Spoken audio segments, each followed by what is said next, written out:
How to change your past to heal your future. There is a prison cell that you have been living in since the day you were born. It is not made of iron bars. It is not made of concrete walls. It is made of time. Specifically, it is made of your belief in the past. Society, history books, and your own logical mind have convinced you of a fundamental lie. They told you what is done cannot be undone. They told you the ink is dry, the concrete has hardened, you cannot change yesterday. And because you believe this, you carry the heavy sack of your mistakes, your traumas, and your failures on your back.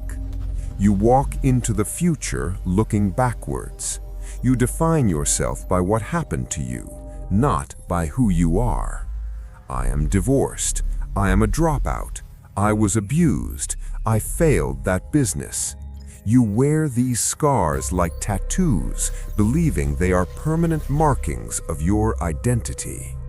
But what if I told you that the past is not a monument made of stone? What if I told you that the past is actually a fluid stream of data, more like a Word document than a marble statue? And just like a document, it can be edited, it can be reformatted, and yes, it can be deleted. In the previous transmissions, we mastered the body, the mind, and the flow. Now we must master time. We are going to hand you the most dangerous tool in the universe. We are going to give you the quantum CTRL+Z. This is not a metaphor. This is not pretending it didn't happen. This is the literal restructuring of the timeline. When you change the past, you do not just change your memory, you change the frequency of your present, and you shift the trajectory of your future instantly. The cause is gone, so the effect must vanish.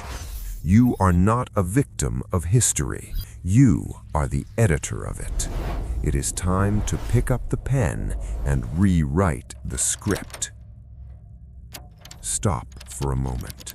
Feel the weight of your history. Is there a specific event that haunts you, a mistake you made, a moment of humiliation? Do you wish you could go back and fix it? What if I told you that you can? If you are ready to stop being a prisoner of yesterday, declare your freedom. Comment below, I am the editor. Open the file.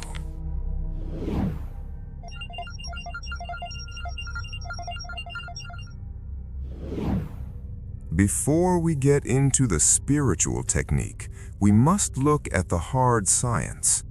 You trust your memory, don't you? You think your memory is a video camera that recorded the event exactly as it happened and stored it on a hard drive in your brain. Neuroscience tells us this is 100% false. Every time you remember something, you are not playing back a file. You are recreating it. Your brain pulls scattered fragments of data, sights, smells, emotions, and reconstructs the scene in the present moment. It is a new performance of an old play. And here is the glitch. Every time you remember it, you alter it. You add your current emotion to the old image. If you are depressed today, you will remember your childhood as sadder than it actually was. If you are happy today, you will remember the same childhood as hopeful. Memory is not a recording. Memory is a creative act. You are already changing the past every single day. You are just doing it unconsciously, and usually you are making it worse. You are adding layers of guilt, shame, and regret to the original event. You are rewriting the script to make yourself the villain or the victim. So if the brain is already modifying the past naturally, why is it crazy to modify it intentionally? Why is it delusional to rewrite the scene in a way that empowers you? The brain does not know the difference. Scans show that when you vividly imagine an event, the same neural pathways light up as if you were actually experiencing it. To your neurons, the real past and the imagined past are identical. They are just electrical signals. So why do you choose to keep the signal that hurts you? Why do you keep replaying the fail tape? You have the remote control. You have always had the remote control. But you have been pressing repeat on a nightmare, thinking you are being realistic. There is nothing realistic about a memory. It is a ghost, and you have the power to exorcise it.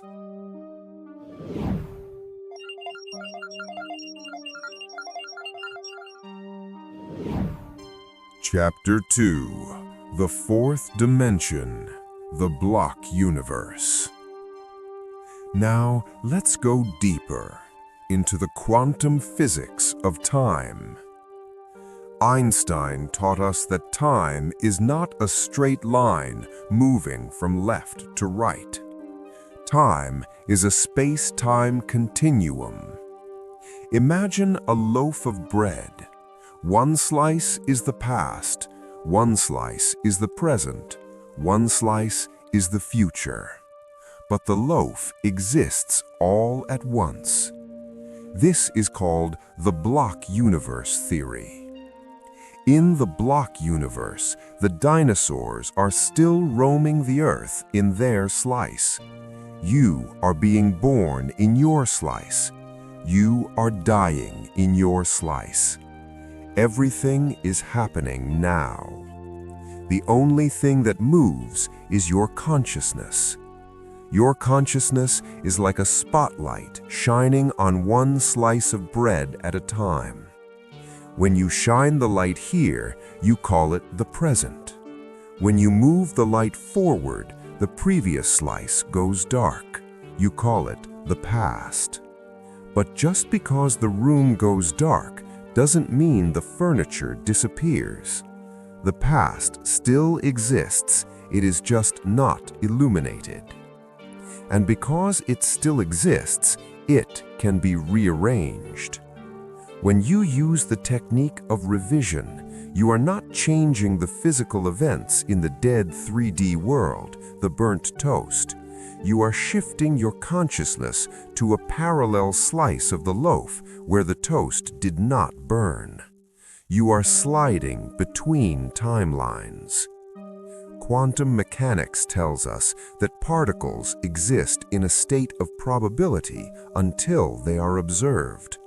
The past is also a probability wave. Until you observe it, remember it, it is in flux. When you observe it with regret, you collapse the wave into a trauma. When you observe it with revision, you collapse the wave into a lesson or even a victory. You are a time traveler.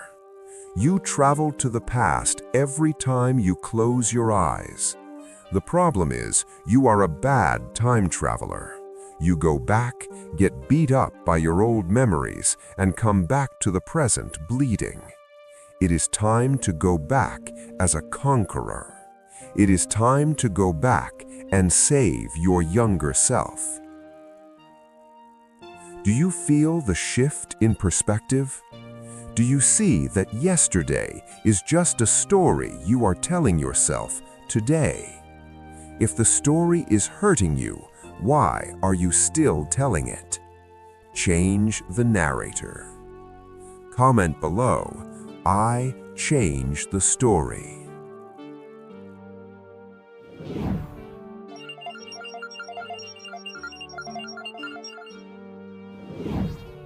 Chapter 3. The Pruning Shears. Neville Goddard's Secret. The great mystic Neville Goddard gave us the most practical tool for this. He called it the pruning shears of revision. He said, If you have a garden and you see weeds growing, you do not ignore them, you cut them.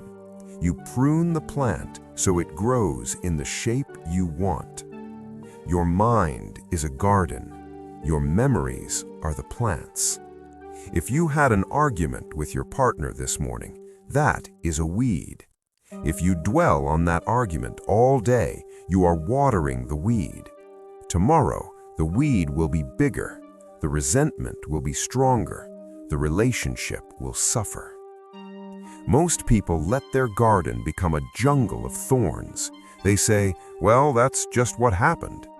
Neville said no. At the end of the day, you must take out your pruning shears. You review the day, you look at the argument, and you rewrite it. In your imagination, you replay the scene, but this time you change it. Instead of screaming, you smiled. Instead of him slamming the door, he hugged you. Instead of feeling angry, you feel loved. You replay this new scene over and over again until it feels real, until it creates a sense of relief in your body. What have you just done? You have neutralized the negative energy before it could take root in your subconscious. You have pulled the weed while it was small, and because the cause, the vibration of the argument has been removed, the effect, the future resentment, cannot happen. This sounds like madness to the logical mind, but I'm lying to myself. The argument really happened. The argument was just a collision of electrons. The only thing that is real is the imprint it left on you. If you change the imprint, you change the reality.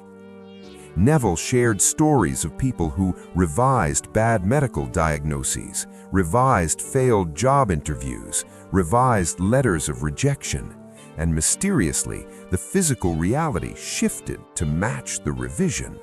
The doctor calls back, "We made a mistake on the chart." The employer calls back, "The other candidate dropped out, you're hired." The letter is lost in the mail. This is not magic. This is the observer effect. You changed the observation, so the universe had to rearrange the particles to match your new focus. You hit CTRL+Z on the error code.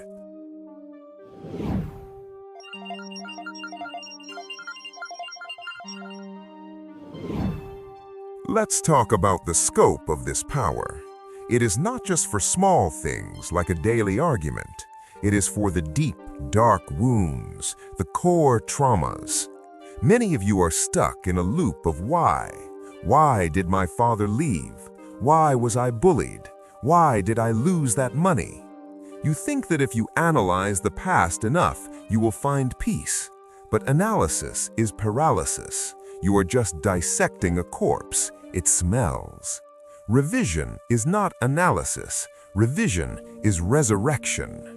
You can go back to your 7-year-old self, the one sitting alone in the room crying. In your meditation, you can walk into that room. You, the adult, the powerful creator you are now.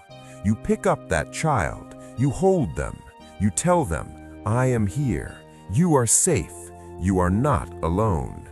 And then you rewrite the scene. Imagine the father stayed. Imagine the bullies respected you. Imagine the money was never lost. When you do this with intensity, something physical happens in your DNA. Epigenetics shows that trauma is stored in the chemical markers of your genes. When you release the emotional charge of the memory, you are literally rewriting your genetic expression. You're healing your ancestors and your descendants simultaneously. This is the ripple effect. When you drop a pebble of revision into the lake of the past, the ripples move forward in time.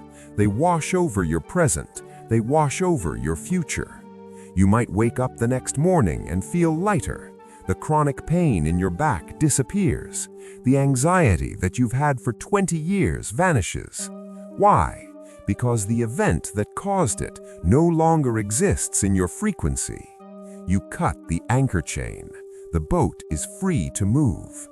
You cannot build a new house on a broken foundation. Revision is how you fix the foundation without tearing down the house. You inject new concrete into the cracks of your history.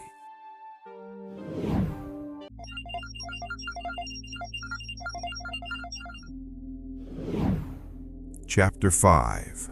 The Objection, Delusion versus Creation. I hear the voice of your ego screaming right now. It is the voice of the realist. This is dangerous. You are telling people to be delusional. You are telling them to ignore reality. Let me ask you a question. What has being realistic given you? Has dwelling on your trauma healed you? Has replaying your failures made you successful? Has facing the facts made you happy? Or has it just kept you stuck in the same cycle of misery? Reality is just a hallucination that we all agree on.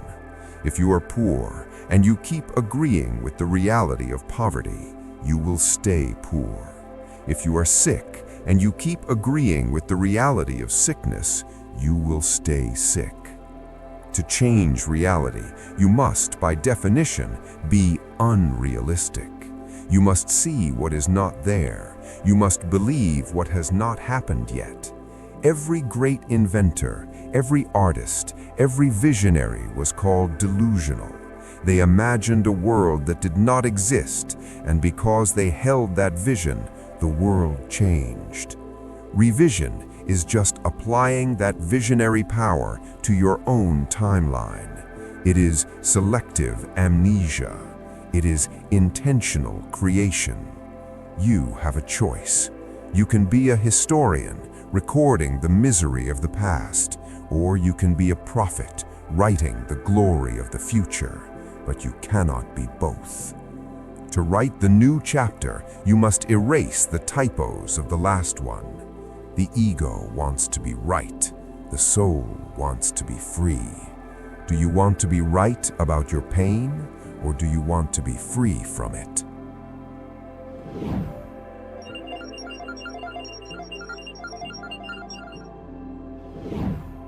Chapter 6. The Twilight Zone, the Mechanics of Revision. We have established the theory. The past is a fluid data stream, not a stone monument.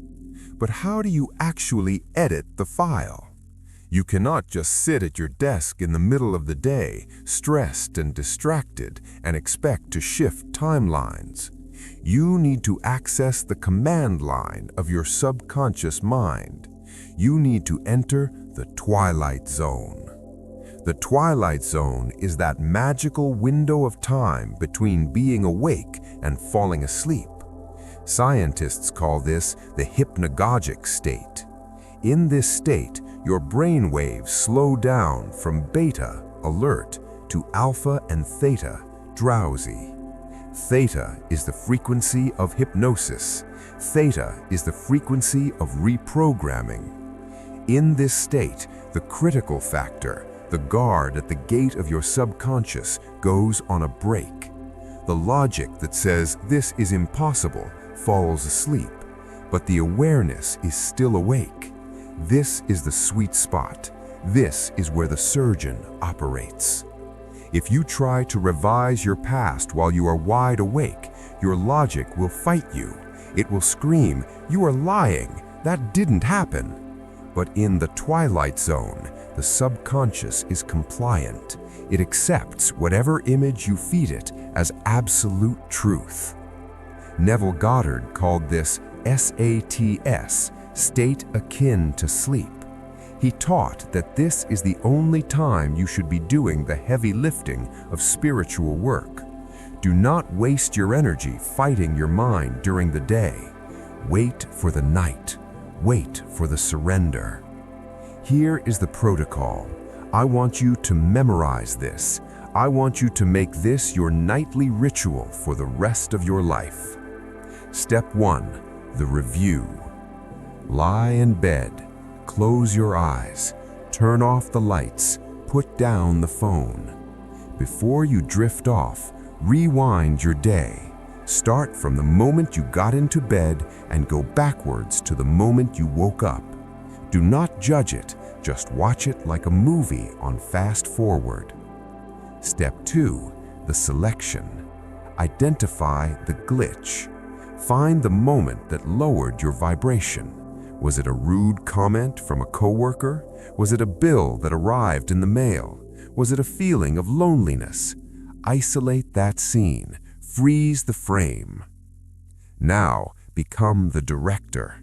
Ask yourself, how do I wish this had happened? Do not ask what is realistic, ask what is ideal. Construct a new scene. In this new scene, the coworker complimented you. The mail was a check, not a bill. The loneliness was replaced by a text from a loved one. Make it short, make it vivid. Step 4, the loop. This is the most critical step. Run the new scene in your mind. Do not just watch it, enter it. See it through your own eyes, first person. Shake the hand, hear the voice, feel the paper, and then loop it. Play it again and again and again, like a broken record.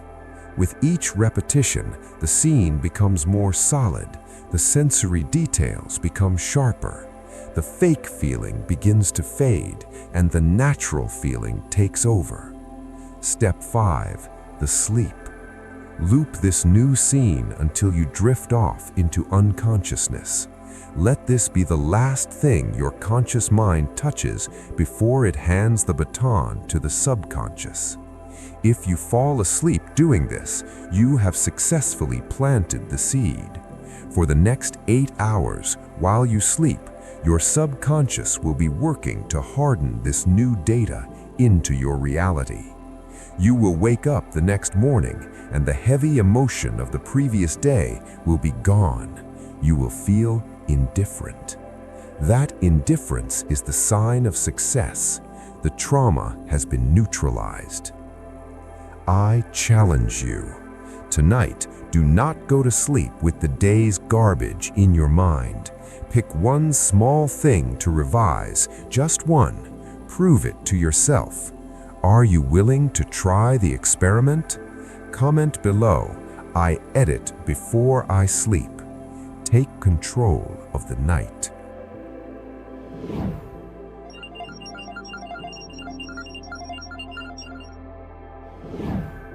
Chapter 7. The Grandfather Paradox. The Trap of Lessons. Now we must address the elephant in the room, the fear that stops most people from using this power. It is a philosophical fear. If I change my past, if I erase my trauma, won't I lose the lessons I learned? My pain made me who I am. If I delete the pain, do I lose my wisdom? Do I lose my strength? This is the grandfather paradox of the soul, and it is a lie told by the ego to keep you attached to your suffering. The ego loves to romanticize pain. It loves to say, I am a survivor. Look at my scars. It wears the scars like medals of honor. But you do not need the scar to remember the lesson. Think of your mind like a computer. You download a file, the experience. The file contains two things: the data, the wisdom, the lesson; the virus, the emotional trauma, the pain. When you go through a breakup, the data is, I need to love myself more. I need better boundaries. The virus is, I am unlovable. Men are dangerous. I am abandoned. You want to keep the data. You want to delete the virus. Revision does not make you stupid. It does not lobotomize you. You will still remember factually that the event happened in the old timeline, but it will feel like it happened to someone else. It will feel like a movie you watched, not a wound you are carrying. You retain the wisdom of the boundaries, but you lose the fear of abandonment. This is not loss. This is optimization. Do not be afraid to let go of the survivor identity. The survivor is still a victim, just a strong one. We want you to be a creator. A creator does not need trauma to be deep.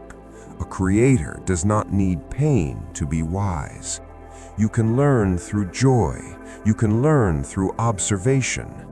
You do not need to burn your hand on the stove every morning to remember that fire is hot. Once is enough. Now heal the hand. Stop clinging to your tragedy as if it is your treasure. Your treasure is your light, not your darkness. Give yourself permission to be whole. Give yourself permission to have a happy childhood, even if you are 50 years old. It is never too late to have a happy past.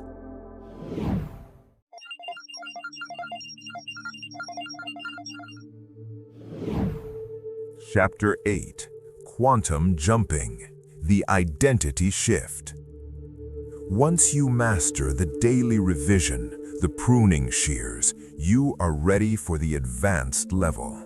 This is quantum jumping. This is where we stop just fixing mistakes and start shifting identities. In the multiverse theory, there are infinite versions of you. There is a version of you that is a billionaire. There is a version of you that is an athlete. There is a version of you that is happily married. These are not fantasies. They are frequency bands that exist right now. The reason you are not experiencing them is because your past anchors you to your current frequency.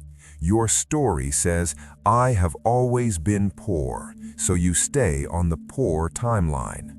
To jump to the wealthy timeline, you must adopt the memory of the wealthy version. This is radical. You can use revision to implant memories of events that never physically happened in your current timeline. You can remember receiving an award you never got. You can remember a childhood filled with abundance instead of scarcity. You can remember a confidence you never displayed. When you do this repeatedly in the SATS state, you are hacking the GPS of your soul. Your subconscious mind gets confused. It looks at the physical reality, poor, and looks at the internal memory, rich. There is a dissonance, a conflict. And because the subconscious must prove the internal reality true, it begins to move mountains to bridge the gap. You will find yourself having new thoughts, making new decisions, meeting new people. You will naturally start acting like the person who had that wealthy childhood. Your posture will change. Your voice will change. You are physically merging with the doppelganger in the parallel universe. This is how the great actors method act. They create a fake backstory for their character. They believe it so deeply that when they walk on stage, they are the character. You are the actor of your own life, but you have been playing the role of the extra or the victim because you memorized a sad script. Burn the script, write a backstory for the hero, and then rehearse it until it becomes a memory. When the false memory feels more real than the physical fact, the jump is complete. You will look around one day and realize the old world has dissolved. You are walking in a new city, in a new body, in a new life. And people will ask, "How did you get so lucky?" You will just smile. You know you didn't get lucky. You edited the tape.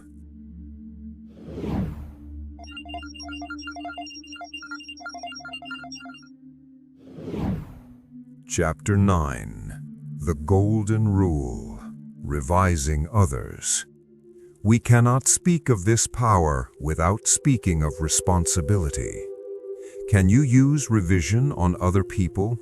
Can you change how they treat you? Can you change their behavior? The answer is yes. In fact, it is your duty. Most relationships fail because we trap people in the past version of themselves. Your partner made a mistake 3 years ago, and every day since then you look at them through the lens of that mistake. You expect them to be lazy. You expect them to be angry. You are mentally holding them in a prison cell of their old behavior. And because everyone reflects your expectations, everyone is you pushed out, they continue to behave badly. To heal a relationship, you must revise the other. Stop complaining about them. Stop trying to change them with words. Go into your imagination. See them as their highest self. Hear them saying the words you want to hear. I am sorry. I love you. I appreciate you. See them helping you. See them smiling. When you revise someone, you are lifting the heavy burden of judgment off their shoulders. You are breaking the energetic contract of conflict. You will be amazed at what happens. Without you saying a word, they will change. They will suddenly become kinder. They will suddenly stop the bad habit. They won't know why. They will just feel a release in the energy field between you. This is the true meaning of the golden rule. Do unto others as you would have them do unto you. This is usually interpreted as physical action, but in the quantum world it means imagine for others what you would want them to imagine for you. If you were having a bad day, would you want people to judge you and remember your worst moment forever? Or would you want them to see your potential, to see your light? Be the one who holds the high watch. Be the one who refuses to accept the old version of your friends and family. Revise them into greatness. When you heal your perception of them, you heal them, and you heal yourself.